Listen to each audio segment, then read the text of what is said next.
The only comfort zone I have is that where I come from and people's judgment on me is already that I'm a bad guy. So it's like, it's cool. Doesn't even bother me that they say those things, and it's like, move on to the next thing.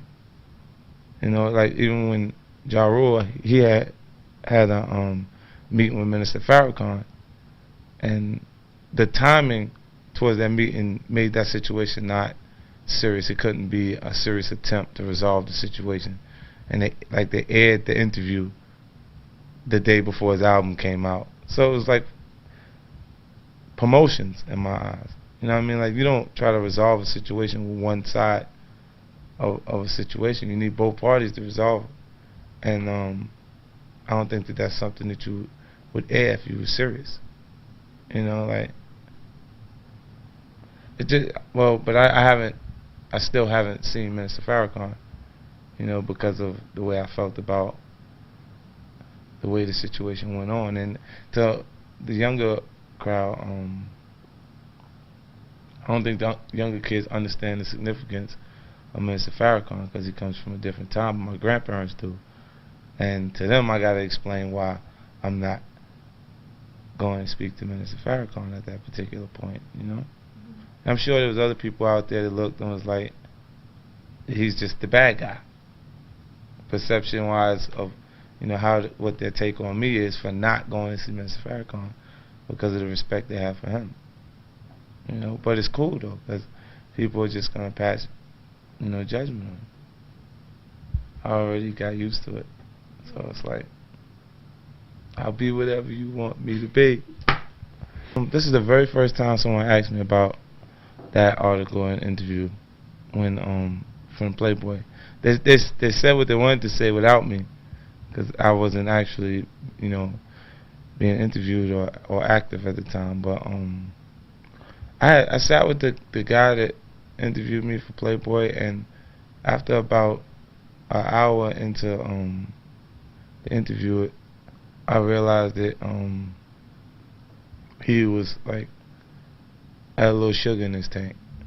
He's a sweetheart, and he wrote things because I said things in the interview that made him like he asked questions that a straight man would totally understand why I'm saying them, and he kept asking them over because of his own personal, the way he felt about his sexuality and his self, that he continued. And it's not really that important to me. Like, people, I'm public property.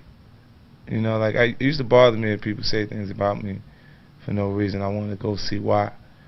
You're talking about me. But now if you're not talking about me, I want to know why you're not talking about me. So it's like, it's a big difference. But that particular thing was, sometimes you say things and people make it what you want it, make it what they want it to be. And that's what he made that. I wasn't even upset with it because I experienced it before.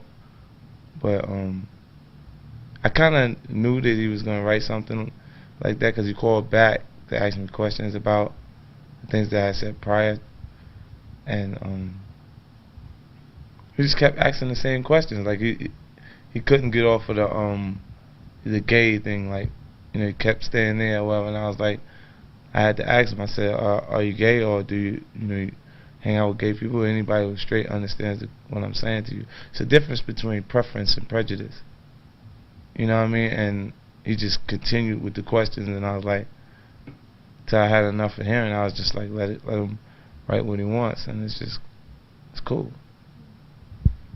I also read, because doing my research, that you bulletproofed your car. Yeah, I got a few trucks like that. Really? Yeah, there's a few things me and W. Bush have in common. You have a little boy, don't you? Yeah. Do you do that with him? Yeah, he totally knows there's a difference in my lifestyle than other people. Yeah. Just because even when I got shot, he was inside my grandmother's house, so he heard me get shot. He didn't see it, but then he sees me in the hospital, shot up. So it's like he still knows, those situations took place.